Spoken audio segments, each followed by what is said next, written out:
Hello everyone, in today's video we are going to discuss about the PYQs of INICET from the year 2020 to 2025 and the topic for today is cornea and lens. अब ये जो topic है ना, इस पे छोटे छोटे questions आते हैं और कुछ न्यू टॉपिक्स भी इन्होंने ऐड किए हैं रिसेंटली अभी। तो आपको क्या करना है, वो पुराने जो कंसेप्ट्स हैं उनको ही अप्लाई करना है, बस थोड़ा सा और एडवांस पढ़ाई करनी है। तो विदाउट वेस्टिंग टाइम शुरू करते हैं कि कौन कौन से क्वेश्चंस अभी आ रहे हैं और इन्हें कैसे टैकल करना है। और इसके पहले मैं ज़रूर कहना चाहूँगी कि आई होप आपने इससे पहले की सीरीज़ देखी हुई है मेरे PYQs की, आप दोनों देख लीजिएगा, नीट PG की भी और ये INICET की भी, क्योंकि इसमें कई बार क्वेश्चंस आपस में ओवरलैप करते हैं। तो शुरू करते हैं। फर्स्ट क्वेश्चन क्या, ओके तो फर्स्ट क्वेश्चन है which of the following is true about macular opacity. ठीक है, आप कॉर्नियल ओपेसिटीज के ऊपर एक क्वेश्चन है, आप इसमें पूछा गया है कि मैक्यूलर ओपेसिटी कैसी होती है। ओके तो इसमें डिटेल्स पूछे गए हैं, यानी कि आइरिस प्यूपिल के बारे में पूछा गया है कि इन दोनों में से कौन सा विजिबल होता है, कौन सा विजिबल नहीं होता है। ठीक है, तो पहले तो पढ़ लेते हैं कि है क्या ये। देखो कॉर्नियल ओपेसिटीज है, इसके बारे में देखते हैं। यहाँ पर अगर आप देखोगे तो यहाँ पे 3 टाइप्स की कॉर्नियल ओपेसिटीज होती हैं, mainly nebular, macular, leucomatous and adherent leucoma. Leucomatous से ही ये एड्रेनल ल्यूकोमा होती है। नेबुलर जो होती है ना, ये देखो बहुत छोटी सी हल्की सी ट्रांसपेरेंसी होती है ऑलमोस्ट। ठीक है, मैक्युलर थोड़ी सी ज़्यादा और डेंस होती है। ल्यूकोमेटिस इस पूरा एकदम ओपेक कर दिया। एंड एड्रेनल ल्यूकोमा में क्या होता है, जो आपका आइरिस है ना, दैट इज ऑल्सो एडहेड टू योर ओपेसिटी। ठीक है, तो इसके बारे में हम सीखते हैं ये है क्या। नेबुलर ओपेसिटीज जैसे कि इस पिक्चर में दिखा है, इसमें क्या होता है ना कि आपका 1/3 of the corneal thickness is involve. Okay, cornea की जो थिकनेस है उसका 1/3 ही इन्वॉल्व होता है। चोट लगी, 1/3 में डैमेज हुआ एंड आपका जो है नेबुलर ओपेसिटी बन जाएगी। इस ओपेसिटी से सबसे ज़्यादा प्रॉब्लम होती है, मतलब देखने में विजन के इशू सबसे ज़्यादा होते हैं। क्यों? क्योंकि डिफ्रैक्शन ये बहुत ज़्यादा करता है। ठीक है, लाइट रेट्स जो होती हैं वो स्कैटर करती रहती है, तो इसलिए नेबुलर ओपेसिटीज ज़्यादा प्रॉब्लमैटिक लगती हैं। छोटी होती है लेकिन काफ़ी ज़्यादा प्रॉब्लम करती हैं। ओके, देन है आपकी आती है मैक्युलर ओपेसिटी। मैक्युलर ओपेसिटी में आपका 1/3 से हाफ के बीच का कॉर्निया इन्वॉल्व होता है, मतलब अभी भी half of the cornea is still left. तो ये है मैक्युलर कॉर्निया। ठीक है, मैक्युलर कॉर्नियल ओपेसिटी। उसके बाद है ल्यूकोमेटिस। ल्यूकोमेटिस डेंस होती है और ये more than half of the cornea अगर इन्वॉल्व हो जाता है तो ल्यूकोमेटिस होती है। अब मान लीजिए क्या होता है कि कभी परफोरेशन हुआ तो कॉर्निया में इंजरी हुई, तो क्या होता है हील होना शुरू करेगा। हील होने पे क्या होता है कि आपके डेस्मेट मेम्ब्रेन होती है, that is the toughest layer है ना, वहाँ पे डेस्मेटोसील भी बन जाता है। आपने पढ़ा होगा, पहले भी क्वेश्चंस भी आए हुए हैं। तो अगर परफोरेटिंग इंजरी है तो हील होते टाइम क्या होता है ना कि आइरिस जो होती है that is incarcerated into the wound. ठीक है, वो ऐसे जाके फंस जाती है, उसमें प्लग कर जाती है और उसी के ऊपर ओपेसिटी बन जाती है and this is known as adherent leucoma. ये देखो यहाँ पर अगर इस डायग्राम में आप देखोगे, ये आइरिस आ रही है और ये प्लग कर रही है आपकी ओपेसिटी में। ठीक है, तो ये आपका ओपेसिटीज के बारे में क्वेश्चन है और इसमें पूछा गया है, देखो क्वेश्चन आया हुआ है कि इसमें क्या डिटेल्स विजिबल होंगे। तो अब अगर ये देखो मैक्युलर कॉर्नियल ओपेसिटी है ना, तो अगर ओपेसिटी है मैक्युलर तो थोड़ा तो विजिबिलिटी जाएगी। देखो iris and pupil are visible, मतलब विजिबल तो रहते हैं बट पूरे इतने विजिबल नहीं रहते। ठीक है, iris and pupillary margins are not visible. तो अगर इन दोनों को ही हम देखें तो नॉट विजिबल तो आ जाएगा आपका किसमें, ल्यूकोमेटिस में, इसमें बिल्कुल ही दिखाई नहीं दे रहा होता। ठीक है, फिर अब आता है कि ओनली प्यूपिल मार्जिन इज विजिबल या आइरिस डिटेल्स आर विजिबल। तो देखो प्यूपिल मार्जिन जो होता है ना वो तो दिख ही रहा होगा ना, क्योंकि वो प्यूपिल मार्जिन है, ये पता चल रहा होता है हमें। ओपेसिटी मैक्युलर की बात कर रही हूँ मैं, बीच वाले ओपेसिटी की बात कर रही हूँ, ओके मैक्युलर। तो इसमें थोड़ा बहुत तो मालूम चल ही रहा होता है कि भाई ये तो प्यूपिल का मार्जिन है। आइरिस के डिटेल्स, वो फाइन डिटेल्स होते हैं, that we can not make out through the macular opacity. इसलिए आंसर इसका हो जाएगा कि ट्रू है तो only pupillary margin is visible. ये रूल आउट करके हम आंसर निकाल सकते हैं। जैसे आप इस पिक्चर में देख सकते हो कि इसमें यहाँ पर प्यूपिल का मार्जिन तो आप देख पा रहे हो, लेकिन आपकी इतनी डेंस तो है कि आइरिस के डिटेल्स नहीं दिख रहे हैं। ठीक है, नॉट विजिबल में आपका ल्यूकोमेटिस आ जाएगा। आगे बढ़ते हैं नेक्स्ट क्वेश्चन पे। ये बहुत ज्यादा फेवरेट क्वेश्चन है आपका नीट PG में भी, ये ऐसे कई बार पिक्चर आ चुकी है कॉर्नियल की, जो आपकी ये स्लिट लैम्प की एग्जामिनेशन की पिक्चर है ना। Identify the filter, dye and condition shown below. बहुत आसान है, मुझे लगता है सभी को आंसर पता होगा इसका। ये आंसर है क्या, स्लिट लैम्प पे क्या हो रहा है, आप देखोगे इस तरीके का ब्लू कलर की लाइट डाली चल रही है और ग्रीन फ्लोरेसेंस आ रहा है ना, ग्रीन फ्लोरेसेंस आ रहा है। ये एक्चुअली हो क्या रहा है, फ्लोरेसेंट डाई का इस्तेमाल किया जा रहा है। फ्लोरेसेंट डाई जो होती है that is being used to stain the ulcer. Okay, epithelial defect कहीं पर भी होगा तो फ्लोरेसेंट डाई यूज करते हैं। एंड इसके बाद इसमें ब्लू फिल्टर, स्लिट लैम्प का ब्लू फिल्टर लाइट होती है, उसके थ्रू हम देखते हैं स्लिट लैम्प पे और हमें कैसा दिखता है, ग्रीन फ्लोरेसेंस दिख रहा होता है। तो ये है आपका cobalt blue fluorescent dye and corneal ulcer की इमेज, ठीक है, बहुत ज़्यादा इंपॉर्टेंट है, कई बार पूछी जा चुकी है, तो फ्लोरेसेंट डाई आपको पता होनी चाहिए।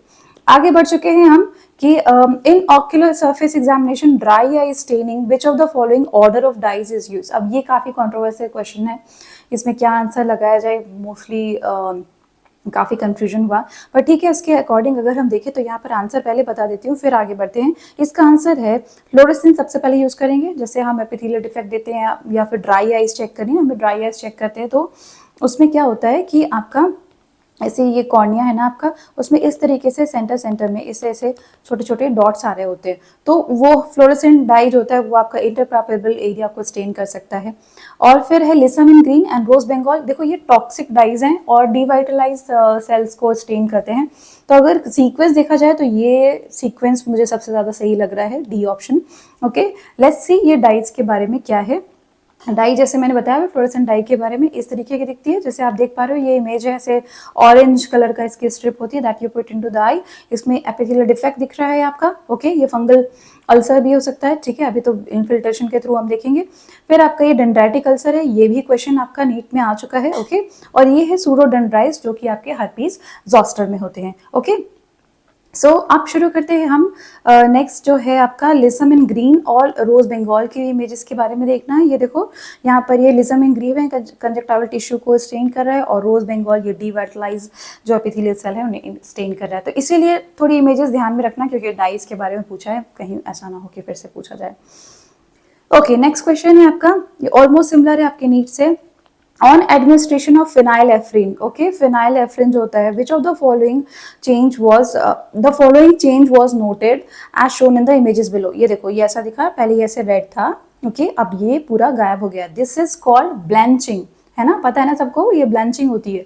ब्लैंचिंग मतलब जैसे फिनाइलएफ्रिन करेंगे ना तो ये क्या होगा, वेसल्स को कंस्ट्रिक्ट करेगी, तो पूरा ब्लैंचिंग ऐसा लगेगा कभी कुछ था ही नहीं। तो what is the probable diagnosis, और ये प्रोबेबल डायग्नोसिस है किस चीज का, जो भी सुपरफिशियल वेसल होंगी ना वो आपकी गायब हो जाएंगी, वो ब्लैंच हो जाएंगी, and that is seen in your nodular एपिस्क्लेराइटिस, ठीक है, एपिस्क्लेराइटिस कहीं भी होगा और आपको अगर ब्लैंचिंग दिख रही होती है तो आपको आंसर मार्क कर देना है क्या, नोड्यूलर एपिस्क्लेराइटिस। अब बाकी जो ऑप्शन है ये भी इंपॉर्टेंट है, उसमें सबसे ज्यादा आपका कंफ्यूजन होता है स्क्लेराइटिस में कि इसका आंसर स्क्लेराइटिस क्यों नहीं है, ठीक है।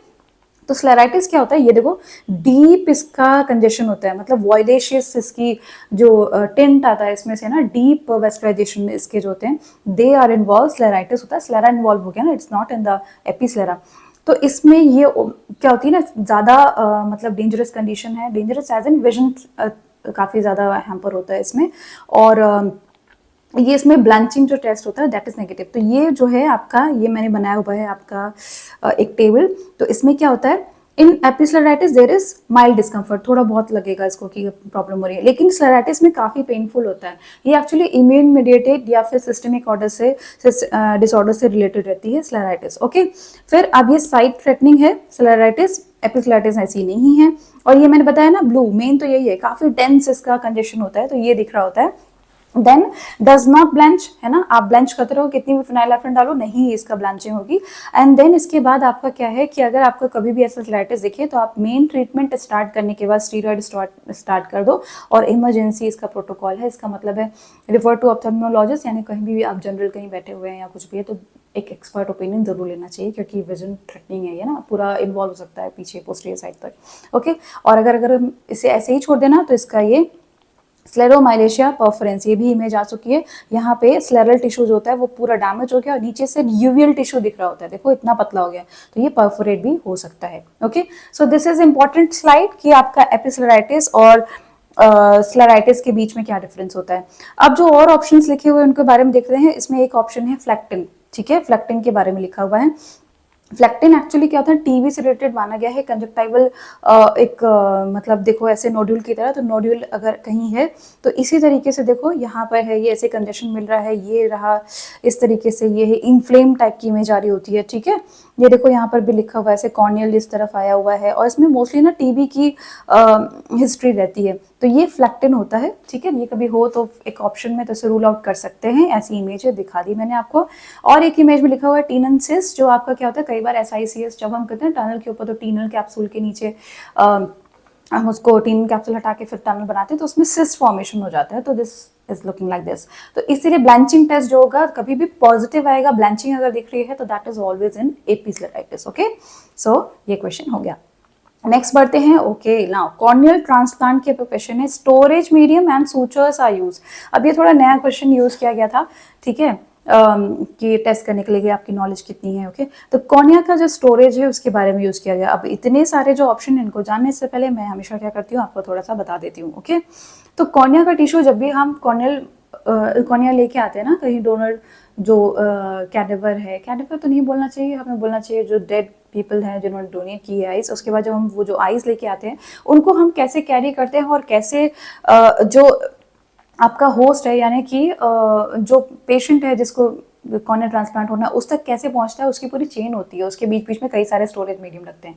तो सबसे पहले कॉर्निया टिश्यू स्टोरेज का सबसे पहले हम यूज करें मॉइस्ट चैम्बर, इसी में रख के ला रहे होते हैं 48 आवर्स तक हम इसमें रख सकते हैं, ठीक है, 4 डिग्री सेल्सियस इसका टेम्परेचर हो सकता है, moist chamber. Okay, moist chamber होता है। फिर आपका आता है एमके मीडियम, जो कि यहाँ पर लिखा हुआ है इस ऑप्शन मैकेरी कॉफमैन मीडियम, ठीक है, मॉइस्ट चैम्बर भी है और मैकेरी कॉफमैन भी है ना। तो ये आपका स्टोरेज मीडियम सूचर्स भी पूछ रहा है। अब दोनों एक साथ कॉम्बिनेशन में क्वेश्चन है, ध्यान रखना। ओके, तो हमारा मॉइस्ट चैम्बर हो गया, एमके मीडियम हो गया, इसमें 4 डेज तक रख सकते हैं। फिर आप थोड़े दिन और रखना चाहते हो, मतलब आप 2 हफ्ते तक रखना चाहते हो, 2 वीक्स तक, तो ऑप्टिसोल मीडियम होता है।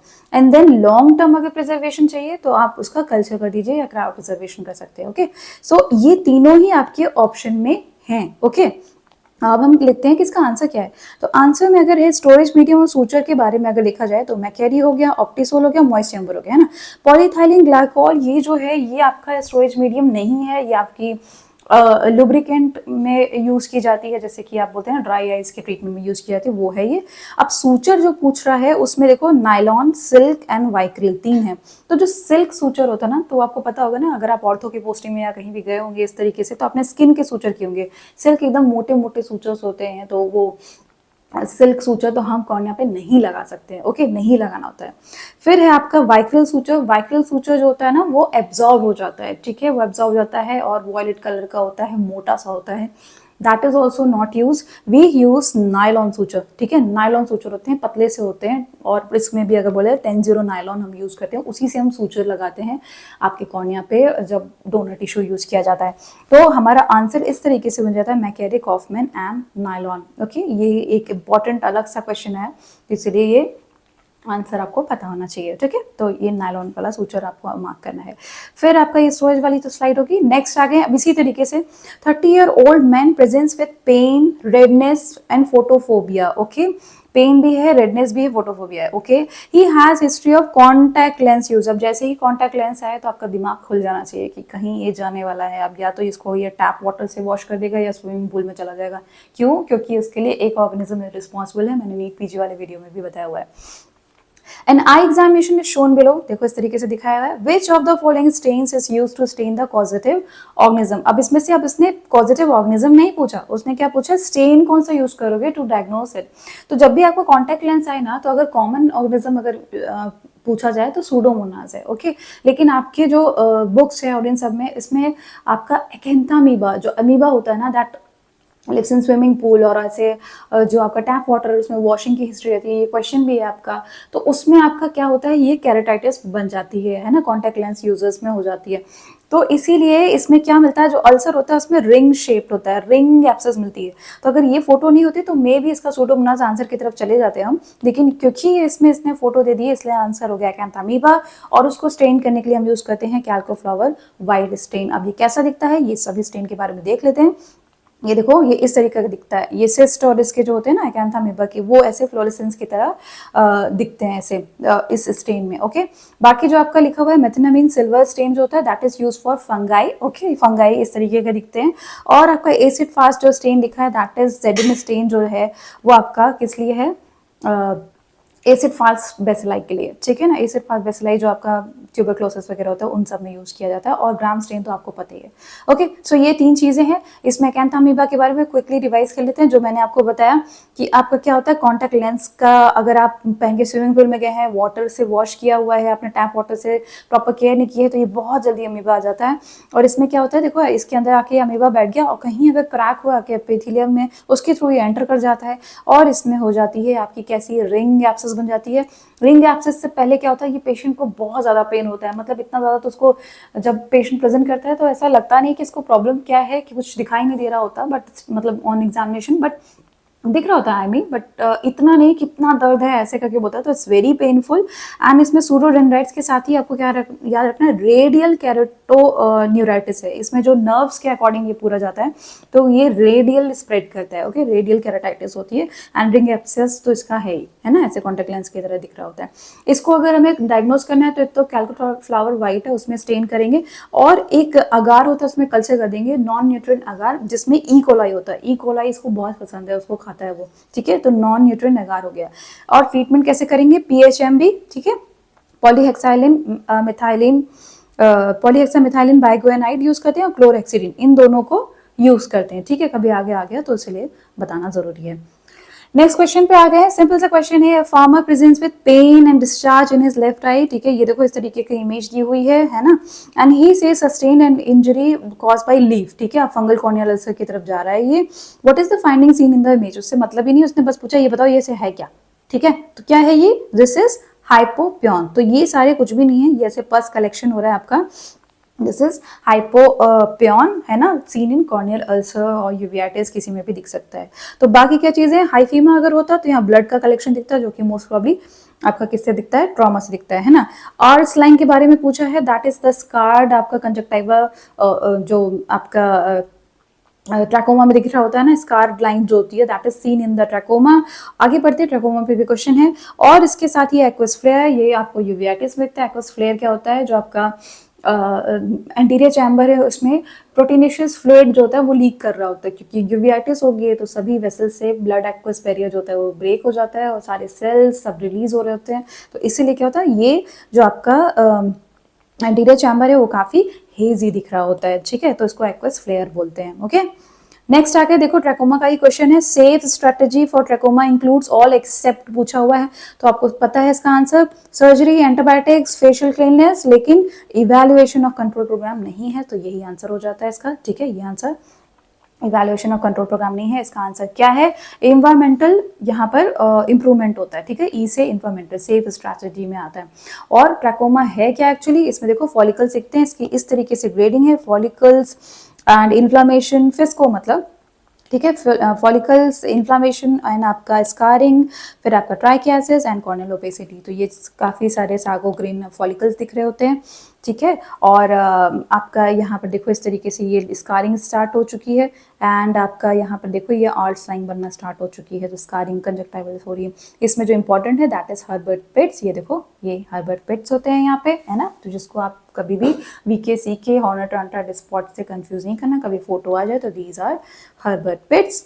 और इसमें जब आपका बिल्कुल ही खराब हो जाती है और आगे स्टेजेस पे चला जाता है, ट्राइकियासिस एंड एंट्रोपियन वगैरह होने लग जाता है ना। ये देखो मैंने क्या बोला, हॉर्नर ट्रांटा स्पॉट है, जो कि इस तरीके के दिखते हैं वीकेसी में, है ना। वीकेसी में एलर्जिक कंजक्टिवाइटिस में दिख रहे होते हैं ये। तो कभी कभी कंफ्यूजन होता है हॉर्नर ट्रांटा स्पॉट और आपके हर्बर पिट्स में। हॉर्नर ट्रांटा स्पॉट आपके इसिनोफिल के डिपॉजिट्स होते हैं, ठीक है।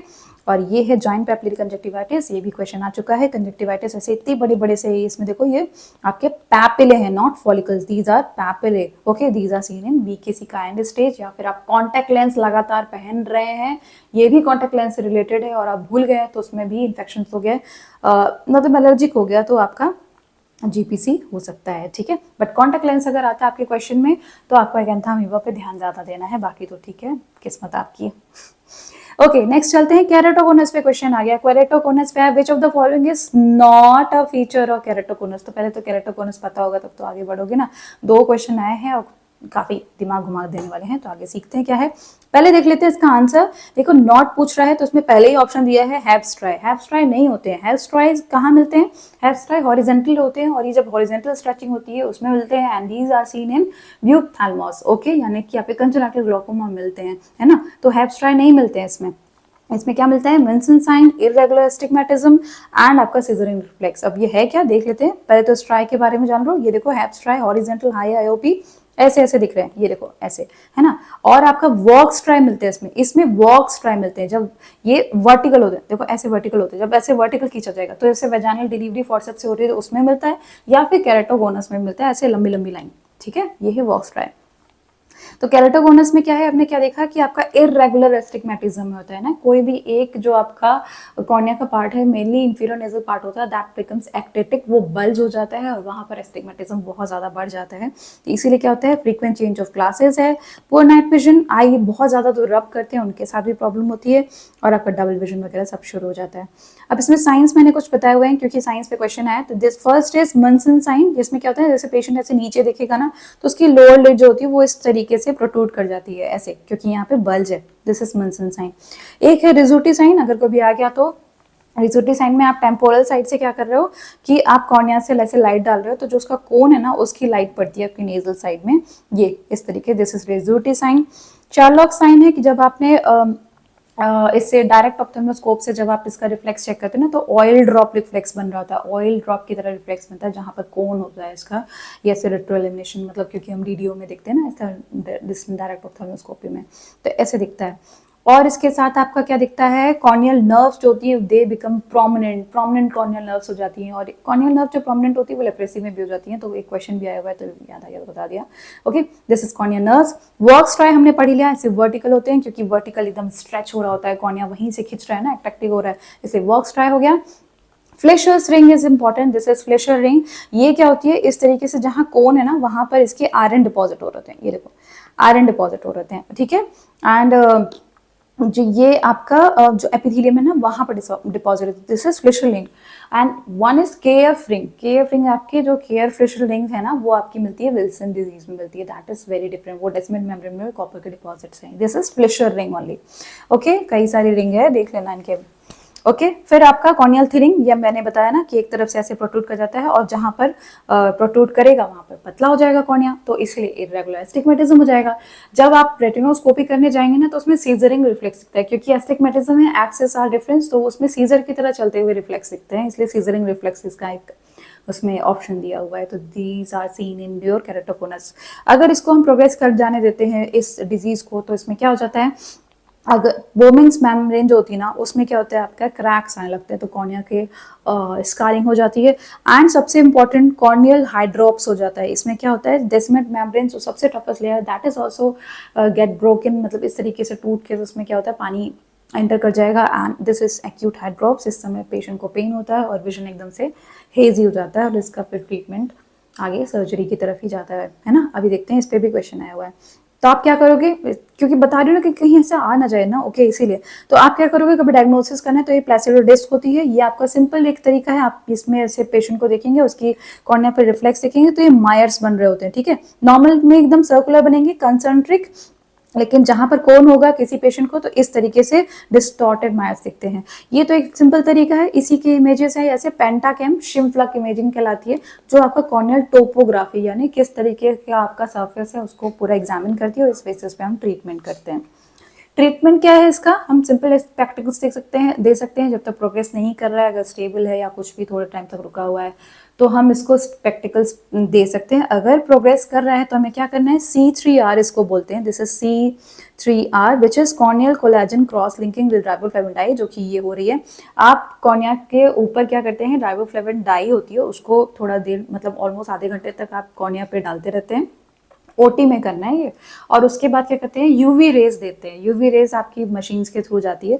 यूवी रेज और राइबोफ्लेविन मिलके कॉर्निया की बॉन्डिंग को बढ़ा देते हैं, इसलिए लिखा है कोलेजन क्रॉस लिंकिंग।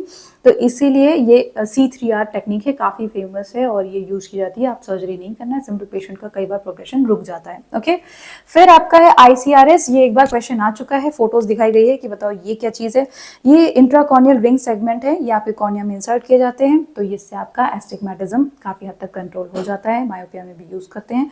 आगे है रिफ्रैक्टिव सर्जरीज भी पूछी गई हैं, तो ध्यान रखना रिफ्रैक्टिव सर्जरीज का थोड़ा आइडिया रखना हमेशा। फिर है डैल्क।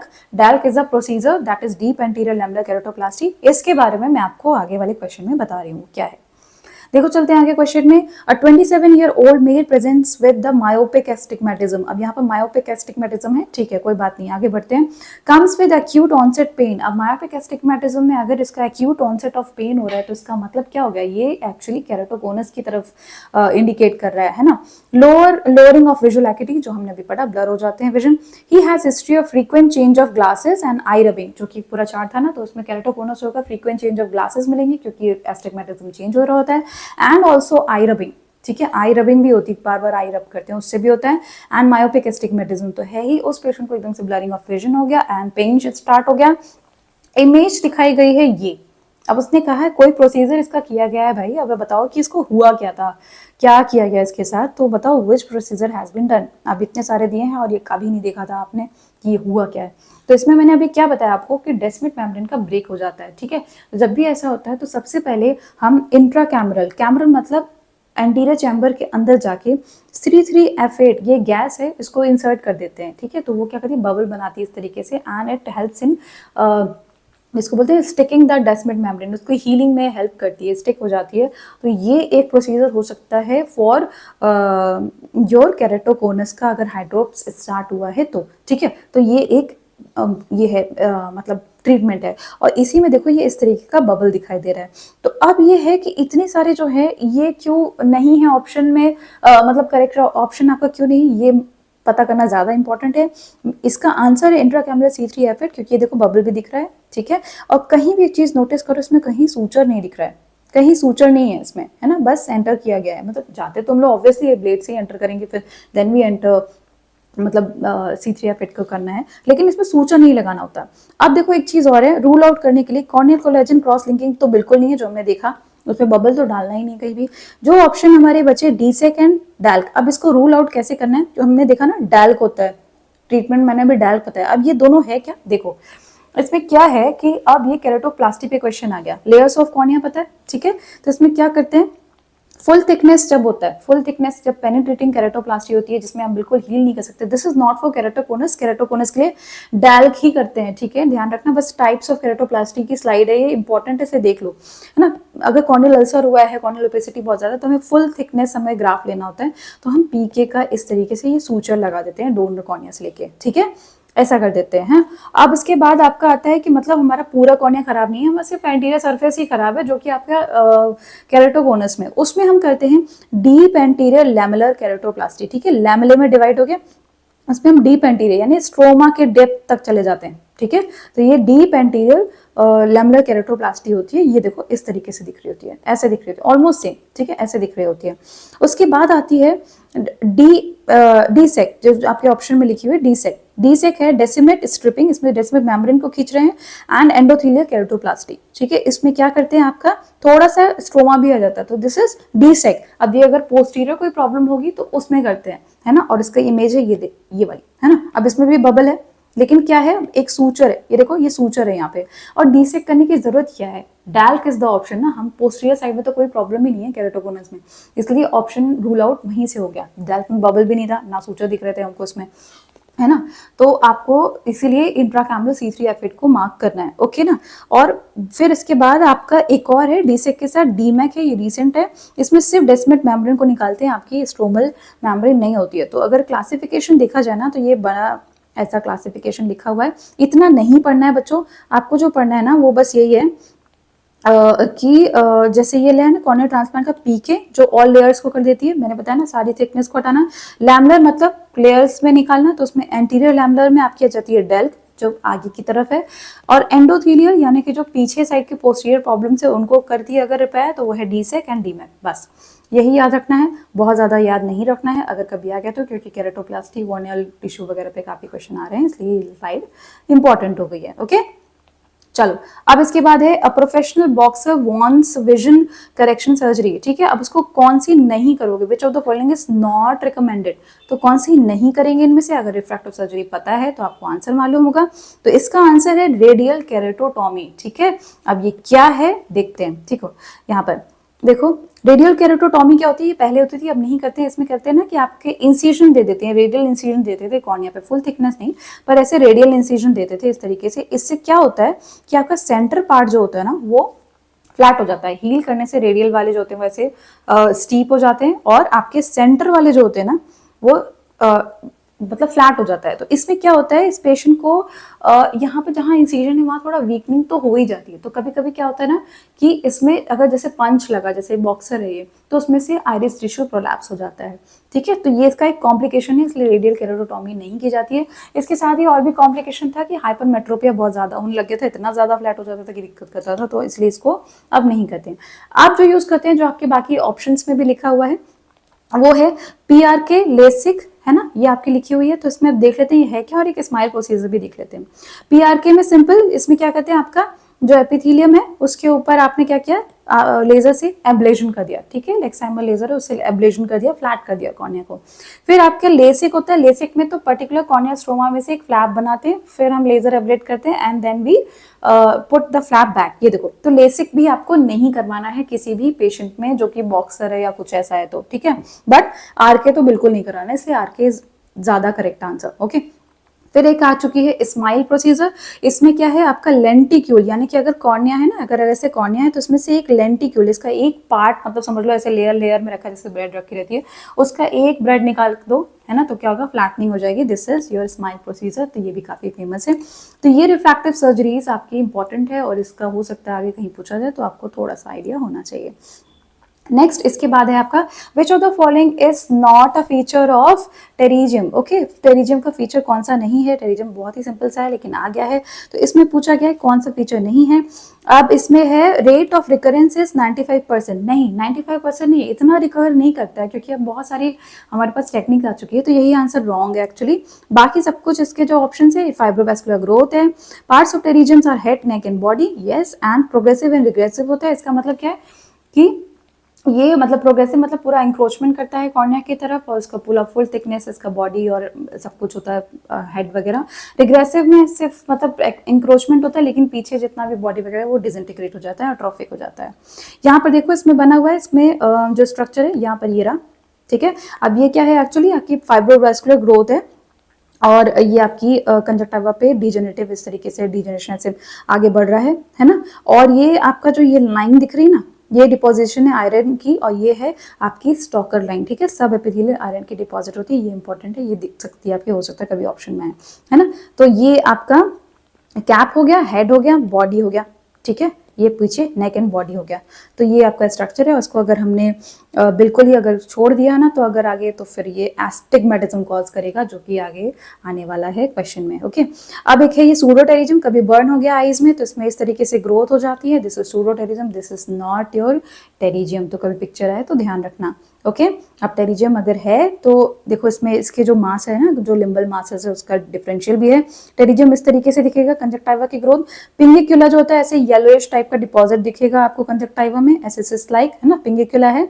लिम्बल डर्मोइड पे क्वेश्चन आपका आ चुका है इन नीट पीजी, ऐसे लिम्बल डर्मोइड दिखता है। डर्मोइड मतलब ये देखो इस तरीके से आपका एक नोड्यूल है, और उसमें आपका ये ऐसे हेयर स्ट्रक्चर दिख रहे होते हैं, कैल्सिफिकेशन एंड हेयर स्ट्रक्चर दिख रहे हैं, this is limbal dermoid. Important है आपका, देख लेना, नीट पीजी के कंजक्टिवा वाले वीडियो में कवर किया हुआ है।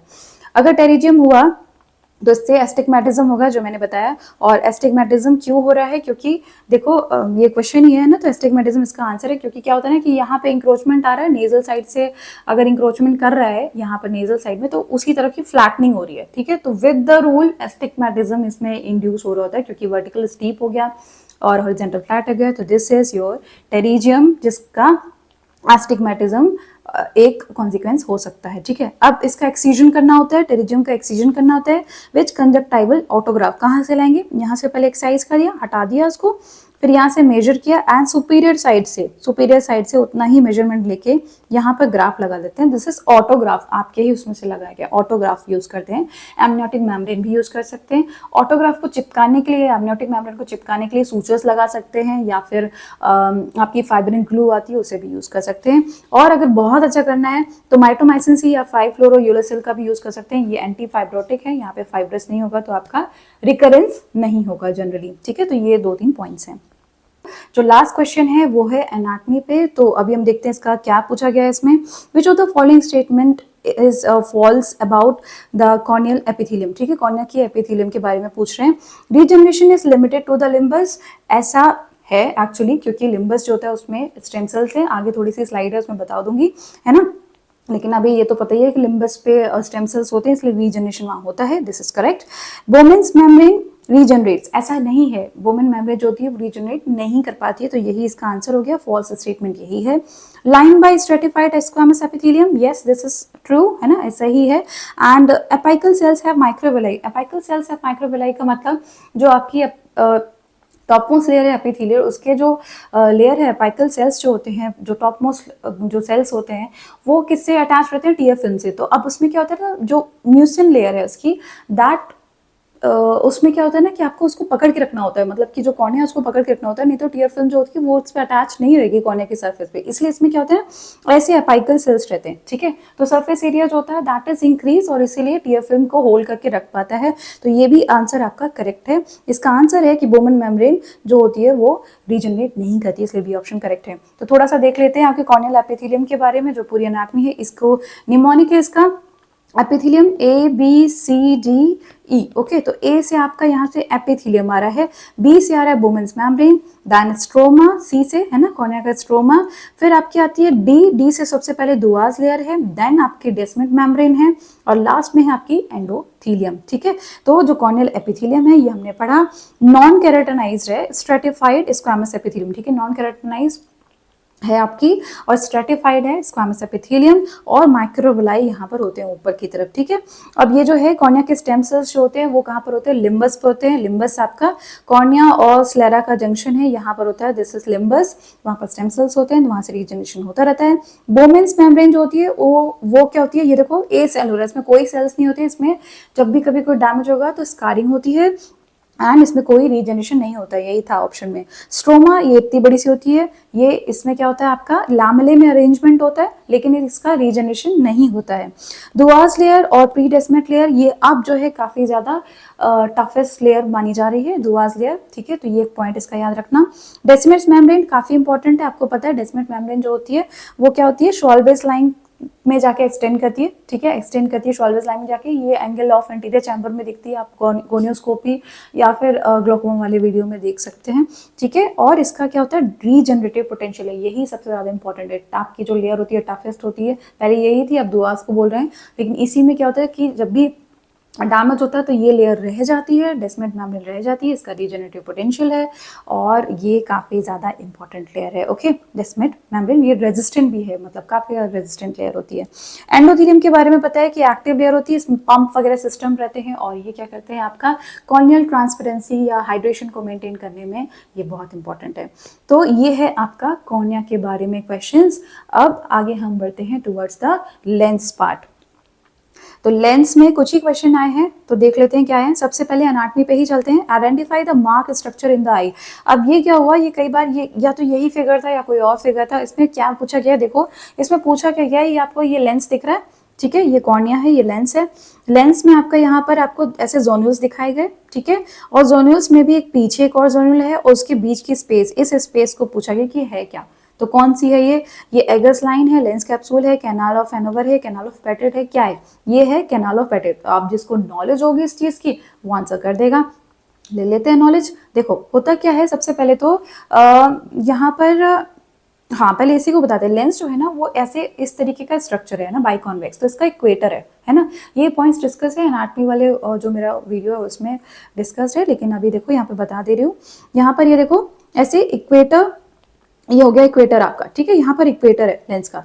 तो अब ये जो है ना ये जोनूल्स हैं, तो इसमें जो ये आगे साइड का हो गया प्री, दिस इज प्री, ये एंटीरियर, और ये है पोस्ट इक्वेटर। ठीक है, ये वाला, तो ये जो कैनाल है ना, this canal is of Hanover, ये ऑप्शन में है इसलिए मालूम होना चाहिए। तो आपके प्री इक्वेटोरियल और पोस्ट इक्वेटोरियल के बीच के जो स्पेस है that is called canal of Hanover. अब क्या है कि पोस्टीरियर ये इक्वेटर हो गया, उसके भी पीछे एक जोन्यूल है, दिस इज हाइलॉइड जोन्यूल, ठीक है, ये हाइलॉइड जोन्यूल है। तो इस हाइलाइट जोन्यूल और आपका जो पोस्टीरियर इक्वेटर है उसके बीच की इस स्पेस को बोला गया कैनाल ऑफ पेटिट, जो कि आपकी क्वेश्चन में पूछी गई है, ठीक है। तो ये दो स्पेसेस है, ये अगर याद रहे तो याद रखना, आप तो याद रखना है क्योंकि पूछी गई है, ठीक है, तो ये मालूम होना चाहिए।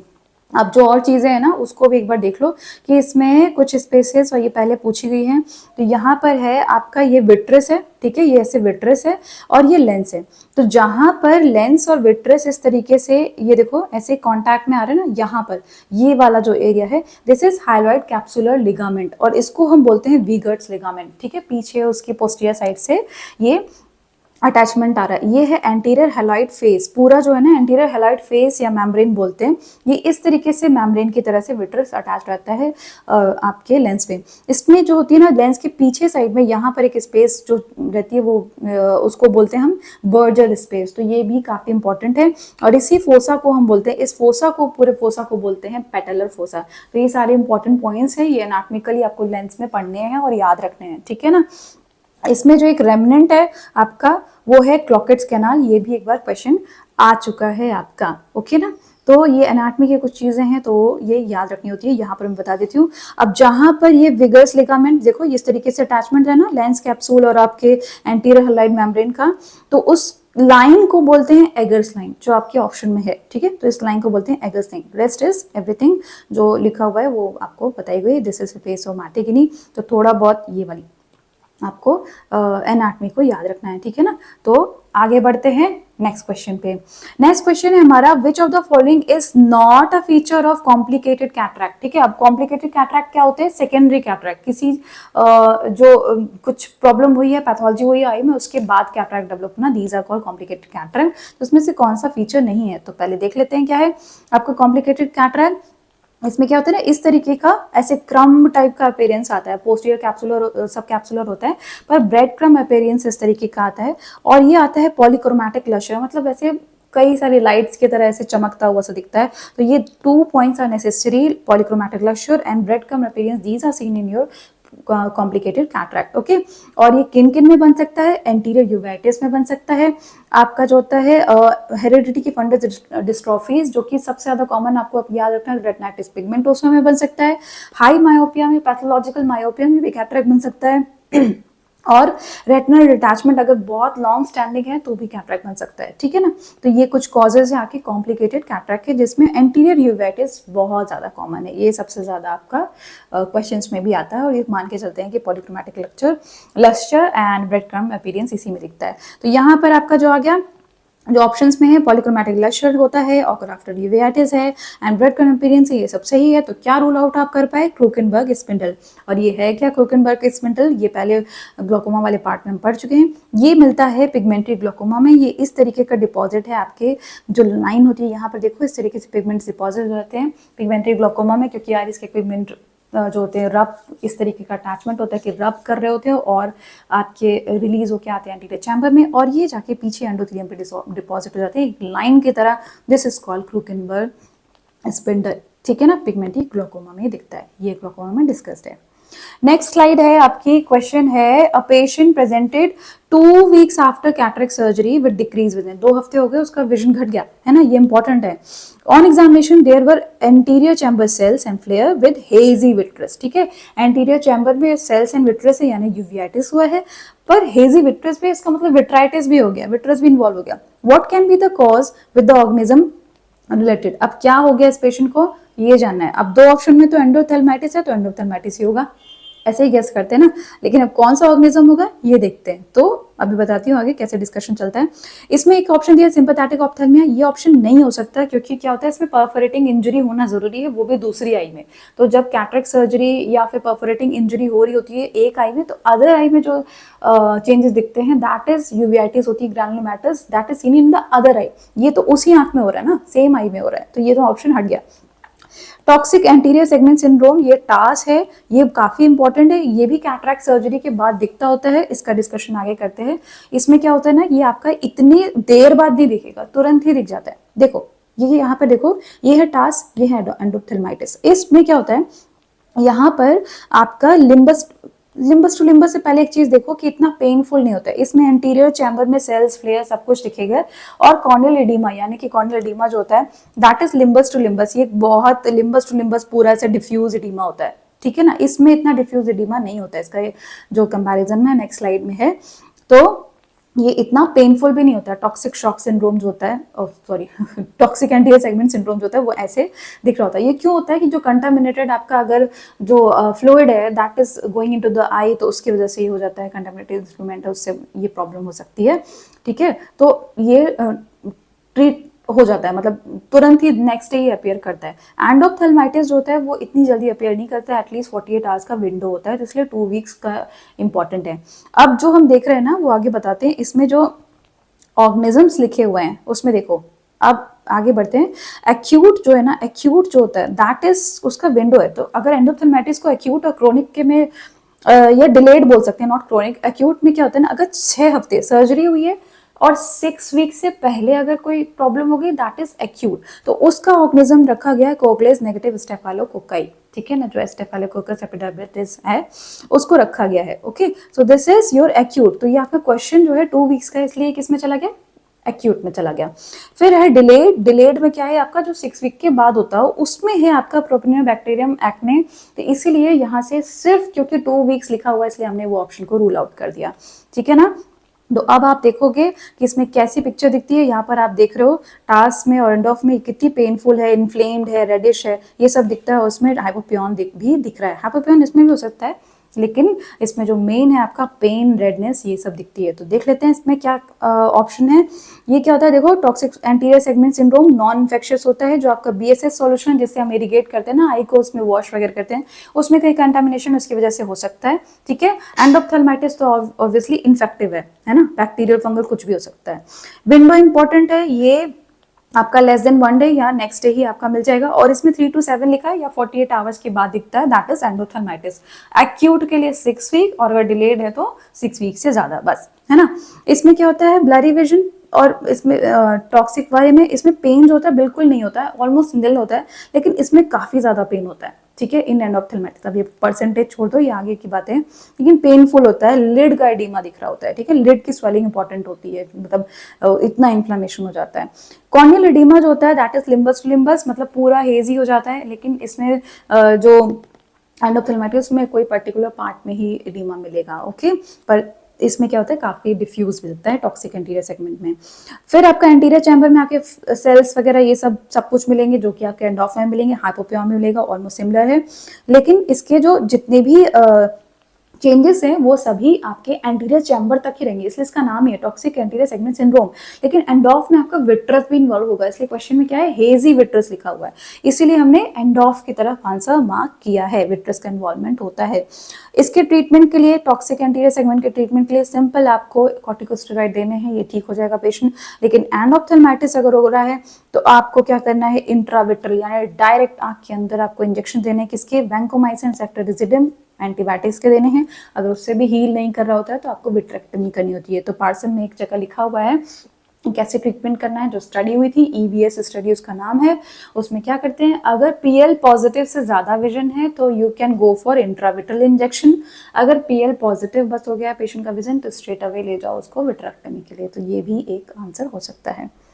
नेक्स्ट चलते हैं हम कैटरेक्ट सर्जरी पे। तो कैटरेक्ट पे बहुत सारे क्वेश्चंस आते हैं, उसी में घूमते रहते हैं, तो इसलिए कैटरेक्ट तो पढ़ ही लेना भाई, वो तो हमेशा ब्रेड एंड बटर भी है ऑप्थेल्मोलॉजिस्ट का, और ऑप्थो में काफी इंपॉर्टेंट भी है। Okay, identify the surgical step shown in the image below. अब ये क्या कर रखा है, कैसे कर रखा है, कुछ नहीं समझ में आ रहा है, तो समझ लेते हैं। आओ, इसमें देखो ये जो फिगर बना है ना, इसको आगे देखेंगे, पहले देखते हैं क्या हो रहा है। सबसे पहले तो हम स्टेप्स देखते हैं SICS के, ठीक है। SICS यानी कि स्मॉल इंसिजन कैटरेक्ट एक्सट्रैक्शन जो होता है आपका, सर्जरी मतलब जो होती है, उसमें क्या करते हैं आपका कि देखो यहाँ पे कुछ स्टेप्स लिखे हुए हैं। इसमें सबसे पहले तो हम टनल बनाते हैं, ठीक है, ऐसे टनल। यहाँ पे ये तो सूचर लिया, ब्रिडल सूचर लिया, उसके बाद पेरिटोमी करी, कंजक्टिवा हटाई, वो सब नहीं बता रही हूँ। टनल बनाते हैं, कॉर्नियोस्लेरल टनल बनती है, ठीक है, टनल बनती है इस तरीके से, ये एंटर किया हमने, ये एंटर कर गए, ओके, वी आर एंटरिंग। अब इसके बाद हम क्या करते हैं, कैप्सुलोरेक्सिस, जो आपका लेंस है उसको, वो कैप्सूल से कवर है ना, तो उसे खोलना पड़ेगा तब तो आप कैटरेक्ट निकाल पाओगे ना, तो दैट इज कॉल्ड कैप्सुलोरेक्सिस। कैप्सुलोरेक्सिस करने से पहले हमें क्या करना होता है, डाई से स्टेन करना होता है, that is trypan blue die, ठीक है, ट्राइपेन ब्लू डाई होती है, उससे हमें स्टेन करना होता है, and then we can see the capsule and we can do the capsulorhexis, जो कि यहाँ पर हो रहा है। जब रेक्सिस हो गई तो हमें क्या करना है, कॉर्टेक्स आपका जो है उसको सेपरेट करना है कैप्सूल से, तो this is known as hydro dissection, ठीक है, तभी आपका कैप्सूल और चिपका हुआ ना लेंस में, तो अगर हम कैप्सूल को नहीं निकाल लेंगे कॉर्टेक्स से तो क्या होगा, कैप्सूल के साथ ही बाहर आ जाएगा, ठीक है, तो इसलिए hydro dissection is very important. तो हाइड्रो डिसेक्शन करते हैं, पानी डालते हैं उसमें, फिर लेंस को बाहर निकालते हैं, लेंस को बाहर निकाल लिया, ये देखो, फिर टनल से प्रोलैप्स कर लिया, बाहर आ गया, फिर हमने पूरी सफाई करी, इसको बोलते हैं इरिगेशन एंड एस्पिरेशन। इरिगेट करते हुए हम पूरा एस्पिरेट करते हैं कॉर्टिकल मैटर, जो भी बचा कुचा मटेरियल है, and we implant the IOL, intraocular lens, ठीक है, ये आपकी SICS सर्जरी है जिसमें हमने टनल बनाया हुआ है। सिमिलरली आपकी फेको सर्जरी होती है, फेको में क्या करते हैं, हम मशीन यूज करते हैं, इमल्सिफाई करते हैं आपका न्यूक्लियस, देखो स्टेप्स ऑलमोस्ट सेम है, लेकिन इसमें टनल नहीं बनेगी, इंसिजन बनेंगे, ये देखो 2 इंसिजन बनेंगे छोटे छोटे।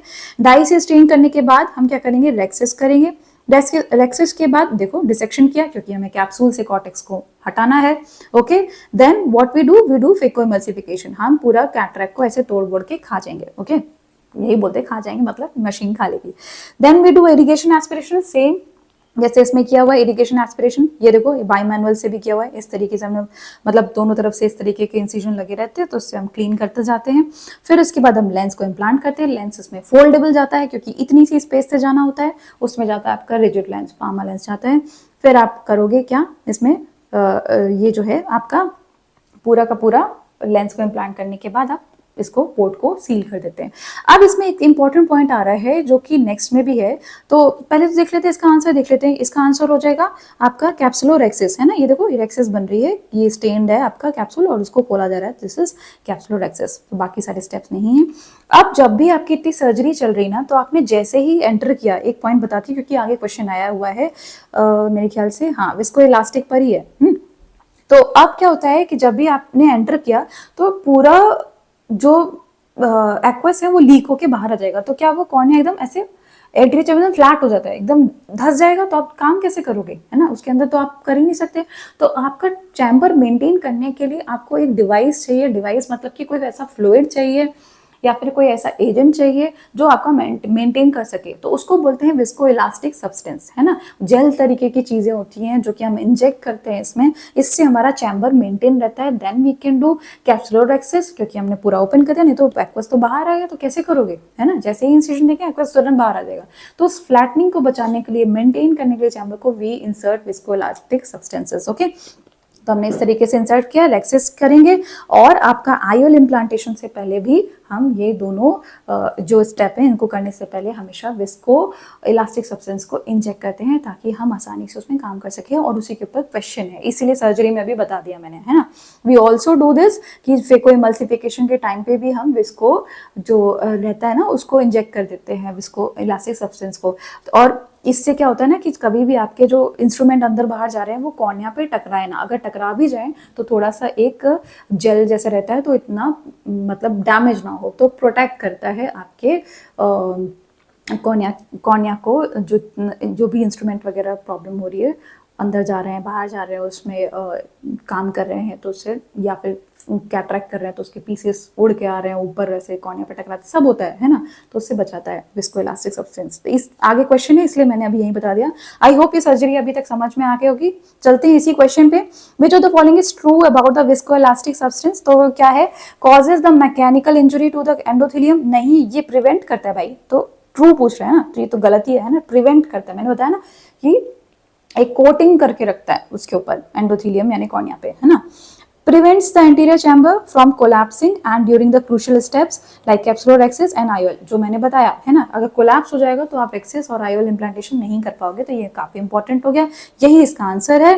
It is inert and can be left behind the surgery, नहीं ऐसा कभी नहीं करना है, आप कभी छोड़ोगे नहीं उसको, हमेशा निकाल लोगे, अगर आपने छोड़ दिया तो उसमें आईओपी बढ़ जाता है और आपके जो इन्फ्लामेशन वगैरह शुरू हो जाता है। जैसे यहाँ पे देखो एक स्टेप भी है विस्को एजेंट का रिमूवल, ये बहुत ज़रूरी है, हर बार करना है। लास्ट में लेंस डाल दिया उसके बाद पूरी सफाई करके ही वापस आना है ना, छोड़ना नहीं अंदर। This is wrong. Silicone oil पर fluoropropane SF6 are most commonly use substance, ऐसा नहीं है, इसमें ये सब्सटेंस नहीं यूज होती है। ये सब्सटेंस कहाँ यूज होती है? रेटिनल डिटैचमेंट में यूज होती है, ये टेम्पोनाट बनाने के लिए यूज होती है ना। ये जो गैसेज हैं जैसे कि अभी SF6 और ये C3F8 वगैरह, ये सब आपकी न्यूमैटिक रेटिनोपैक्सी रेटिनल डिटैचमेंट को प्रिवेंट करने के लिए या फिर आफ्टर सर्जरी उसको चिपकाने के लिए रेटिना को टेम्पोनेट के लिए यूज़ की जाती है। सिलिकॉन ऑयल भी आपने पढ़ा था PPV में यूज़ करते हैं, है ना, ठीक है। तो ये वाले तो बिल्कुल ही गलत हो गए, ये तो है ही नहीं। हमने इसमें क्या यूज़ करते हैं, कुछ एजेंट्स हैं जैसे HPMC एजेंट हो गया, सोडियम हाइड्रोनेट हो गया, ये सारी चीज़ें हम इसमें यूज़ करते हैं विस्कोइलास्टिक सब्सटेंस। तो first answer is the correct answer. Okay, फिर अब इसके बाद है एक अजीब सा क्वेश्चन आया हुआ था पहले लेकिन लिख दिया। An intraocular question was placed uneventfully in the young patient during cataract surgery, गलती से डाल दिया। What should be done? अब क्या करना चाहिए? आईओएल को रिप्लेस करो हर 10 साल पे, नेवर रिप्लेस करो, replace every second when secondary cataract develops, replace when presbyopia develop. देखो यार, एक बार चला गया ना आईओएल तो उसके बाद नहीं निकालना होता अंटिल अनलेस कोई बहुत खास इंडिकेशन ना हो, ठीक है। तो हमें कभी भी रिप्लेस नहीं करना है, ये नहीं कि बार बार रिप्लेस करते चले जा रहे हैं। बहुत ही रॉन्ग कैलकुलेशन है या कुछ है तब हम आईओएल एक्सचेंज करते हैं, अदरवाइज नहीं करते हैं। तो इसका आंसर है नेवर रिप्लेस। अगर सेकेंडरी कैटरैक्ट हो गया, सेकेंडरी कैटरैक्ट जैसे कि PCO वगैरह डेवलप हो गया, आफ्टर कैटरैक्ट जिसको बोल सकते हैं, तो उसमें हम याग लेजर कर देंगे, एनडी याग लेजर कर देंगे, ठीक है। और प्रेसबायोपिया होगा तो आप स्पेक्स दे देंगे। तो इसलिए इसकी अजीब सा क्वेश्चन था कहीं पे, मैंने इसमें लिखा ओके, पहले कभी आया हुआ था इसलिए। So this is the question about the cataract surgery. एक जो ऑड सा ये क्वेश्चन आया हुआ है जो कि आउट ऑफ सिलेबस चला जाता है कई बार, ये क्वेश्चन है शायद 2020 में आया हुआ है। तो इसमें क्या पूछा गया है, patient underwent LASIK for myopia, now is undergoing cataract surgery, ठीक है। यंग उसका लैसिक हुआ था, अब उसकी कैटरेक्ट सर्जरी हुई, बताओ कौन सा फॉर्मूला यूज करेंगे। तो ये आउट ऑफ सिलेबस हो गया एक्चुअली, लेकिन फिर भी क्योंकि आया है थोड़ा सा डिस्कशन बता देती हूँ। इन फॉर्मूला में से कौन सा यूज करेंगे, हैगिस एल यूज करते हैं, ठीक है।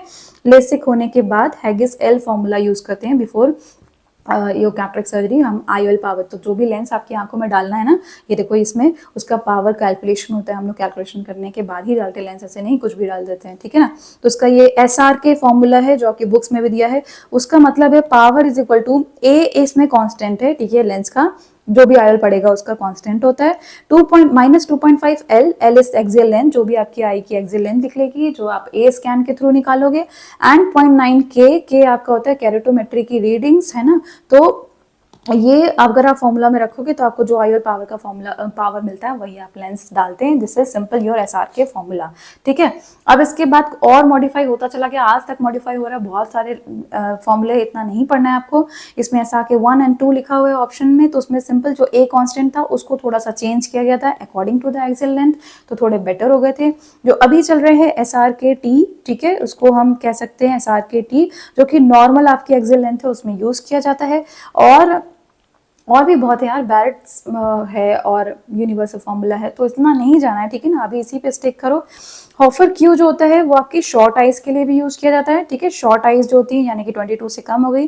और होलाडे जो होता है we generally use it for the long eyes, ठीक है। तो ये एक ब्रॉड आइडिया आपको दे दिया, बहुत ज्यादा इसमें मत पढ़ना, ठीक है। बट लेसिक के लिए पूछा गया है तो हैगिस एल फॉर्मूला होता है, और भी फॉर्मुलेज होते हैं जो यूज करते हैं, पर हैगिस एल इसमें ऑप्शन में, तो आप इसको ही टिक करोगे। Alright, so this is all about this video. तो कॉर्निया लेंस को कवर किया है, छोटे छोटे ही क्वेश्चंस पूछे गए हैं लेकिन आपको कंफ्यूज करते हैं, इसलिए ये मेरे ख्याल से टॉपिक काफ़ी इंपॉर्टेंट हो जाता है क्योंकि इसमें लेंस है, कैटरेक्ट काफ़ी इंपॉर्टेंट है, ईजी था बट कंसेप्ट नहीं होते इसलिए आपको दिक्कत होती है। तो इन सब का PDF मैं एक बार कंपाइल कर दूंगी, ऑलमोस्ट कंप्लीट हो गया है, सिर्फ एक मिसलेनियस टॉपिक्स बचे हुए हैं जो कहीं भी किसी भी सेगमेंट में फिट नहीं हो रहे थे, तो मैंने अलग से रखा है, उसका वीडियो भी जल्दी अपलोड करने वाली हूँ।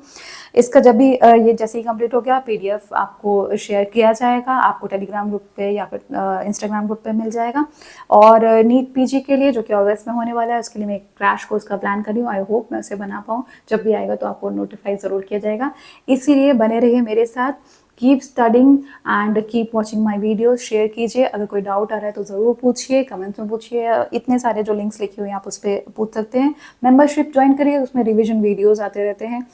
तो मिलते हैं नेक्स्ट वीडियो में, and keep studying and all the very best for your exam. Thank you so much.